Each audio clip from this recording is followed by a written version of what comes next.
words of my mouth and the meditations of all our hearts be always acceptable to you.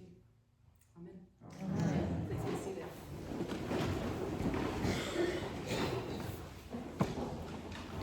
I believe it's safe to say that most of us have experienced a time when something has gone genuinely wrong. A diagnosis, a midnight phone call, a moment of genuine fear when the bottom suddenly drops out.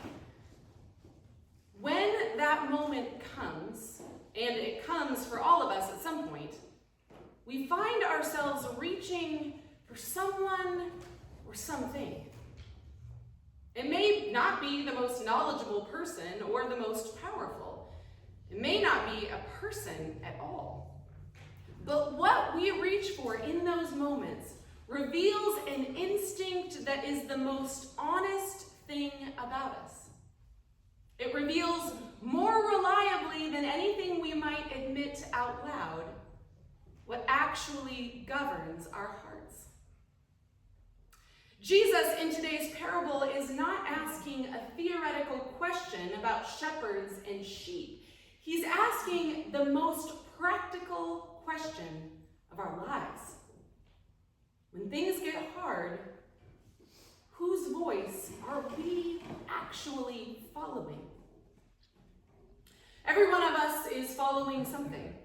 Every day, sometimes every moment, we make a choice about what we allow to govern our heart. And if we don't make that choice intentionally before the chaos comes in, something will make it for us. Jesus calls those somethings thieves and bandits. Jesus tells today's parable immediately after healing a man born blind. The religious leaders are still fuming because the people are beginning to follow this itinerant teacher and healer instead of following them. That context matters. He is speaking directly to people who believe they hold spiritual authority, who have wealth and status and institutional power, and he is telling them that the flock has noticed the difference between a true shepherd and someone using the flock for their own ends. Now remember, Jesus always uses healing the physical blindness of someone to diagnose spiritual blindness. So this parable is an invitation to examine who is really leading us and whether we can tell the difference. Jesus is also deliberately using an ancient prophetic critique. He reaches back to Ezekiel, who condemned the religious leaders of his own day for feeding themselves while neglecting and scattering those they were meant to be shepherding. Jesus is basically saying, I am what a real shepherd looks like. Good shepherds don't coerce or exploit or dominate. They call their sheep by name. And sheep recognize their true shepherd's voice and follow. Authority does not always rest with those who appear to be in charge. The people who had begun to follow Jesus recognized something in him more compelling than what they experienced from those Jesus was critiquing. The disciples were compelled by Jesus' leadership. So what does it look like in practice to actually follow the Good Shepherd when the world is pulling hard in other directions? The Acts community that we read about this morning shows us. These were Jews living under Roman occupation who had imagined their Messiah would come to overthrow their political enemies. Instead, the Romans killed him.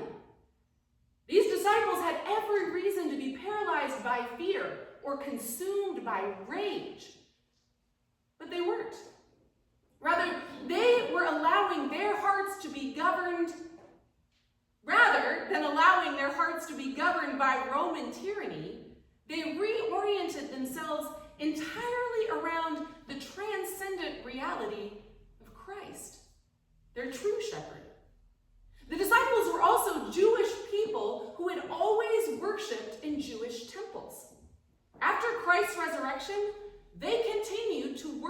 in the very temple governed by the leaders who had opposed Jesus' ministry. Not because they were naive, but because they refused to let fear and division govern their hearts more than their shepherd did. The disciples' circumstances could have led them into dread or anger towards those who held the power over them, but instead, they allowed themselves to follow the shepherd into transcendent love. It also showed up in how they handled their money and their possessions. This was a diverse community of wealthy civic leaders alongside recently healed outcasts and the poor. Rather than protecting their wealth, property, and social status, those who had extra gave it freely to support those who had nothing. Many fears and concerns vied to rule them, but they trusted and followed the leadership of the Good Shepherd. They practiced selfless communalism because their hearts trusted so completely in the provision of their shepherd. They, like the psalmist, did not fear being in want. Do we? The question Jesus' parable asks is, what governs our hearts? The Acts community answered with their credit cards and their joy. By the time Peter writes his letter, things have gotten harder. The disciples have been scattered, exiled from their original communities, living as minorities among hostile neighbors. They're suffering in heart, in mind, even body. And Peter's answer is not a strategy for fixing their circumstances. It's a reminder of whose they are. Jesus is still their shepherd. His wounds are eternal marks of the depth of his love, not erased in the resurrection, but carried, glorified, redemptive. We are invited into participation with Christ's life, Christ's way of showing love. Through Christ, our own suffering is likewise redeemed and transformed into testimony. We become healers even when we suffer because, like the psalmist, we testify to the goodness of the one who walks through the valley of the shadow alongside us. The 23rd Psalm is honest about all of this in a way that sometimes we prefer not to be. The Good Shepherd does not lead us around or away from the valley of the shadow of death. He leads us through it. Being led through hard places does not make the shepherd bad. It means we have access to the presence and provision that makes it possible to travel without being destroyed. The dark valley we're walking through need not be more imposing than the presence who walks with us. But it can become so if our attention drifts to the valley rather than remaining fixed on the shepherd. And that is the daily danger. Our lives are full of coercive, competing forces that compete for the governance of our hearts, the governance of our security, our wealth, our politics, our social causes, the relentless noise of this frightening moment in history. As Americans and Virginians, we may pride ourselves on the "don't tread on me" spirit. It might be on our car, might be a bumper sticker. But then we go home and are ruled by our phones and whatever the daily news cycle is telling us needs to control our thoughts. Our hearts are indeed ruled by someone or something. And the things pulling at us aren't always all bad. But when they govern us, when our anxiety about them chokes out everything else, they become, as Jesus says, thieves who come come only to steal, to kill, and to destroy. Abundant life, according to Jesus, is life connected to God.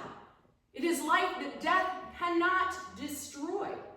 It's possible to be in the shadowy valley and still be in abundance if we know whose voice we're following and the resources available to us through him. When we follow the Good Shepherd, trusting his leadership to direct us regarding all these things that pull at our hearts, we can be confident in finding abundance, even when we're traversing the valley of the shadow. The community of the baptized in Acts knew the perilousness of their moment, and they chose deliberately to follow the shepherd by 4 specific practices that have sustained the church ever since. They devoted themselves to the apostles' teaching, to fellowship, the breaking of bread, and the prayers. These were not private disciplines. They were communal, done together with one another in community, in one another's company, being taught together, enjoying one another. Sharing the Eucharist and praying together formed them into people who could recognize the shepherd's voice even when everything else tried to shout above it. If the pressure of outside forces is making it hard for us to hear the shepherd's voice, increasing one or even all of these practices is not a retreat from our difficulties. It's a way back to the shepherd's leadership in the middle of our difficulties. Sometimes in life, we will feel led by our Good Shepherd through green pastures and still waters. Other times, life will feel more like stumbling through darkness and death, or standing in the presence of those who trouble us. But the Lord is not daunted by any of the threatening, imposing, impossible things that we face. Christ is with us in them. If we listen for that voice and follow that leadership, we will experience the revival of our souls, regardless of our circumstances. We will also find ourselves becoming a blessing for those who have not yet experienced the shepherding love of Jesus. On this Good Shepherd Sunday, may we be a people who always hear and recognize the voice of the Good Shepherd who guards us, revives our souls, and leads us into abundance.